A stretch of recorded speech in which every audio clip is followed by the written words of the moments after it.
Hello everyone, welcome to my channel Geography for You. In this video we are going to discuss about the second part of chapter number 5, primary activities. In first part we have already discussed about what is economic activity. Then we have discussed about various types of economic activity. Then we started discussion of primary activities, with the first one being hunting and gathering, followed by pastoralism, then agriculture, and in agriculture we have discussed about intensive agriculture and plantation. Now we'll move forward from this point to the next types of agriculture. In this video, we are going to start with extensive commercial grain farming or cultivation.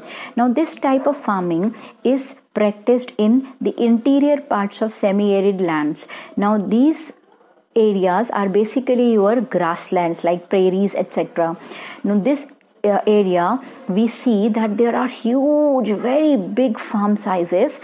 So for that reason, they are called as extensive, because of the farm size that are very huge. And then because of the big farm sizes, you have to use more of machines, because you cannot do everything manually here. So more machines are used. It is highly mechanized form of agriculture. So definitely it is going to be in developed countries. Now here, per acre yield is quite low, because the farm area is very big. So we find that the product per acre is less, but overall the quantities that you are getting is quite high than your intensive cultivation. Now question can be asked here, what is the difference between intensive subsistence agriculture and extensive commercial grain farming? So first you have to take in account the word intensive and extensive.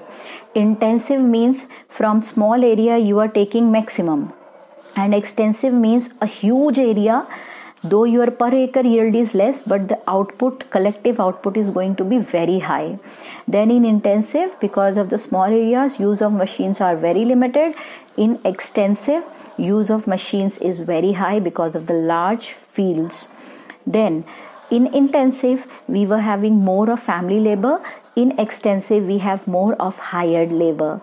Now intensive was practiced in highly populated regions of Asia, and mostly they are developing regions, whereas in extensive we have developed world that is practicing it, and it is moderately populated regions of the world.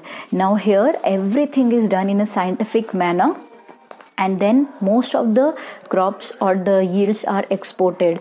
Wheat is the most important crop grown under extensive commercial grain cultivation, but other than wheat we have crops like corn, barley, oat, etc.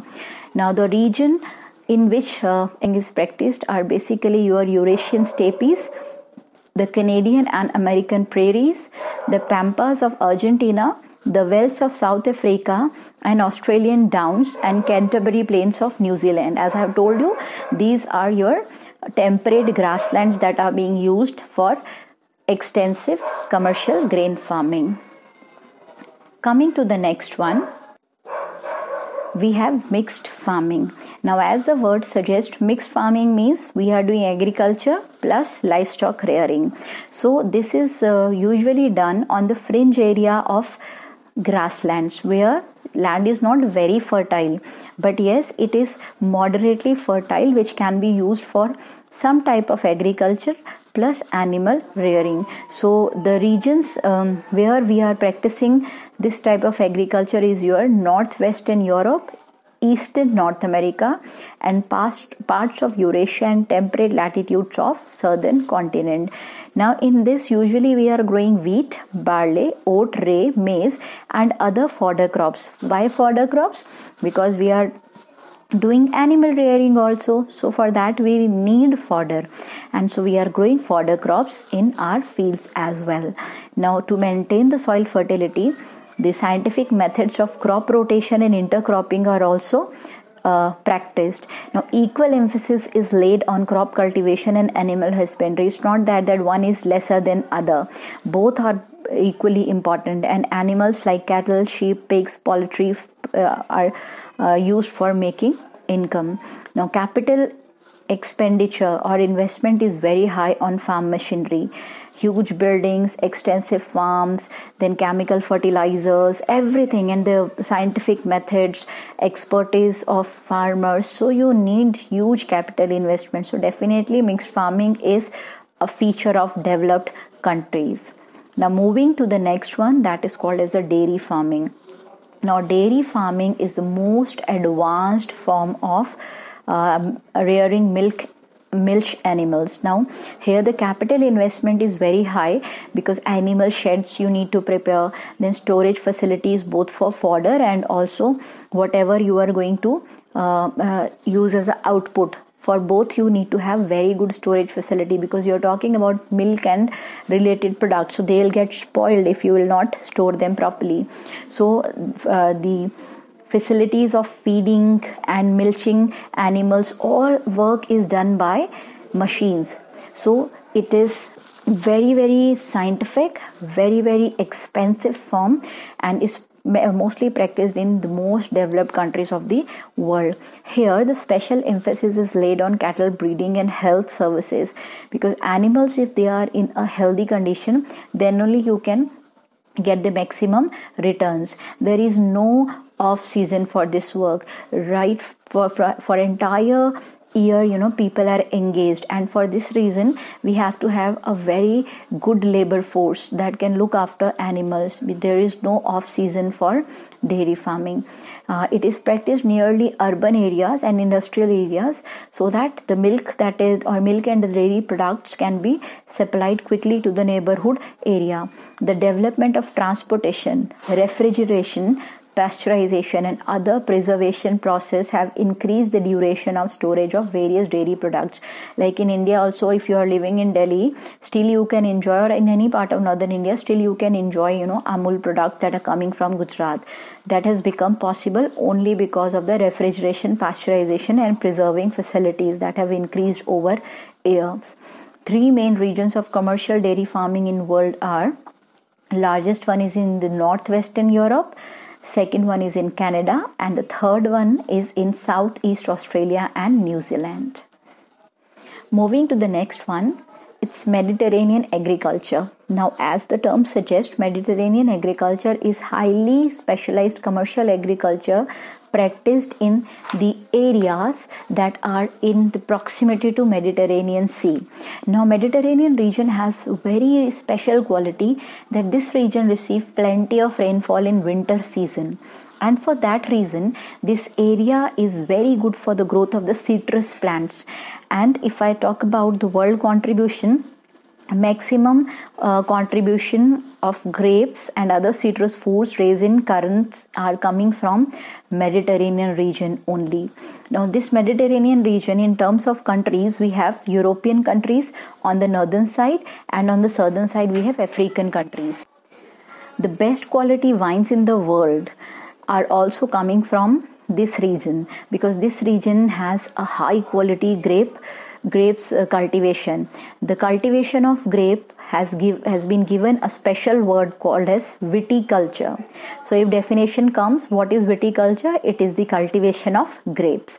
The inferior quality of grapes are dried into resin, that we call as a kishmish, and the rest one is used for making wines. Other than this region also produce olives and figs that are very important part of world trade nowadays. So this region is very rich in the crops of fruits and vegetables, and it supply it in Northern America and European markets. Last type of agriculture is called as the market gardening and horticulture. Now market gardening and horticulture is quite interesting terms. In market gardening and horticulture, we are growing high value crops such as vegetables, fruits, flowers, and they are solely grown because to meet the needs of urban market. Like if you see nowadays, especially if I talk about India, we spend too much on decorations on different festivals or marriages or different occasions. So the flower that is coming, it's coming to meet the need of urban area only. So because we are using flowers in different type of activities, for that reason farmers are growing. And if I compare the price of flower and the price of basic grain commodities like your wheat and rice. So flowers are giving maximum profit to farmers. So for that reason, people, especially who are living on the fringe area of urban area, they have now shifted their cultivation pattern to high value crops of vegetable, fruit, flowers, and then supply this on the daily basis to the urban areas. Because they are supplying it on a daily basis, so there has to be a very good transportation link between urban area and the farms. And because you have to create huge amounts of crops, whether it's your fruits or flowers or vegetable, you need very high quantities. So for that reason, they are using all sort of irrigation, HYVC, fertilizer, insecticides, artificial heating, everything, so that their produce can increase and meet the demand of urban areas.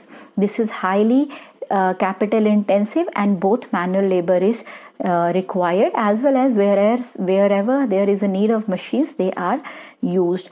Now, if I talk about world scenario, the Netherlands has specialized in growing flowers and horticulture crops, especially tulip, which are the flower flown to all major cities of Europe. Now, horticulture word means when you are doing cultivation of fruits. And there is also a word called floriculture. Floriculture is the cultivation of flowers. So under market gardening and horticulture, we are mainly covering vegetables, fruits and flowers. Then we come to the next term, that is called as truck farming. Very interesting. We are not doing any farming on truck. The word means, truck farming means the farmer is growing these fruit, vegetables and flowers for nearby urban area, the distance that can be covered overnight. So because they are covering this distance on truck, so we call it as a truck farming. And they usually specialize in vegetable. They are not focusing more on your fruits and flowers, but mainly they are growing vegetables, and on everyday basis they are providing these things to the market of urban areas. In urban areas, we have restaurants, we have hotels, we have functions, so our demand of vegetable is very high in urban area. In addition to truck farming, we also have one word that is called as a factory farming. Now, factory farming is a word that comes from the Western Europe and North America, where livestock, particularly poultry and cattle rearing, is done in stalls, pens, fed on manufactured feed stuff. Means they are artificially created food items, like we have pedigree for dogs. So similar type of food is made in industries for cattle and poultry animals, and then they are reared in permanent shelters that we call as stalls and pens, and then they are also checked for any disease. Continuously they are under supervision, and finally, after so much of heavy investment in buildings, in machines, in veterinary services, everything, we are getting product on a daily basis that are again transported to the nearby industrial region, where the demand of these products are really very high, because we are using, it's highly capital intensive, and you require all the output in high quantities. So the very important feature is breed selection and scientific breeding for factory farming. Now in this, because this was a long one, so I am repeating, under market gardening and horticulture, first we have discussed about market gardening. What is market gardening? It is the cultivation of fruits, vegetables and flowers. Horticulture means only fruits. After that, we have discussed truck farming and factory farming separately. Now this was on the basis of the geographical conditions and the type of crops that are grown. Our next classification of agriculture is on the basis of organization, how these farms are organized. So on the basis of organization, we can divide farms in two groups: cooperative farming and collective farming. The word cooperative farming means that farmers are working as a group. So group of farmers form a cooperative society where they will pool their resources on a voluntary basis. There is no outside force that is forcing them to do that, but they are voluntarily doing it so that they can have more efficient machinery and farming system. and because they are working in a group, so they have more input, better crops, and then they have a higher say in selling of these products also. So this type of cooperative movement has originated centuries ago, and it is very successful in Western European countries like Denmark, Netherlands, Belgium, etc. In Denmark, the movement has been so successful that practically every farmer is a member of a cooperative society. Now in India also, this movement has taken momentum or gained momentum. Collective farming was the idea of socialist government, where the farms were owned socially, means no one single farmer was considered as the owner of farm. These were the collective farms, and this has origin in erstwhile Soviet Union, where these farms were known by the name of kolkhoz. Now because of various factors, disintegration of Soviet Union and also the inefficiency that has come into system, collective farming has lost its shine in these years. Now coming to the next primary activity, this is mining. Now word mining simply means when you are extracting minerals from the earth crust. We are using various minerals in our everyday life: copper, iron, mineral oil, and number to count. So from where we are actually getting these things? We are getting it from the earth crust. And after industrial revolution, the importance of mining and minerals is increasing constantly. Now what are the factors that affect mining activity? Mining activity are mainly dependent on two things. You will not start digging mine anywhere that we like. The first one is the physical factor, that includes size, grade, and mode of occurrence of deposit, from where we are going to extract it, how much profit we are going to get from this. The second one is economic factors such as demand for mineral technology available, and the use of capital infrastructure, transportation, etc. First one is we will assess the physical quality.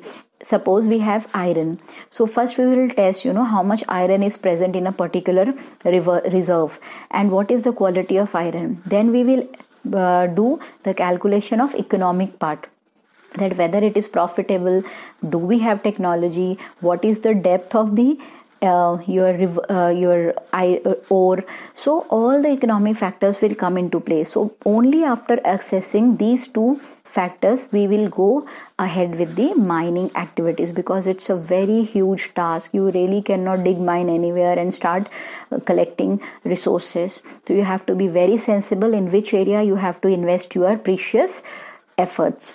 Now in methods of mining, we have two main methods. First one is called as open cast mining, and other one is called as underground mining method. Now when our resource is quite close to the surface, you don't have to create a tunnel for it. You simply have to create a big pit and you can extract your mineral. So this can only happen when your resource that you want, like if you want coal, it is quite close to the surface of the earth. In some instances, you don't find it very close to the surface. So in that you have to dig a vertical shaft and underground, and then there are a series of galleries that you have to create. So this is a very difficult type of mining, where people will go down with the help of this shaft and they will work underground with the help of lifts, drills, etc. And then they will bring out the material. It's very risky because poisonous gases can also be there, fire, flood can happen, and even the caving of roof can also happen. So this has led to many fatal accidents, but because of the economic benefit, people still practice underground mining. So the developed economies are retreating from mining, processing and refining stage of production due to high labor cost, while the developing countries with large labor force are striving for higher standard of living, more important. So this is all about the number 5. I hope the points are clear to everyone. So see you in next video. I would be discussing question answers of all the chapters that are going to come only once we are done with one book. Thank you. Bye bye.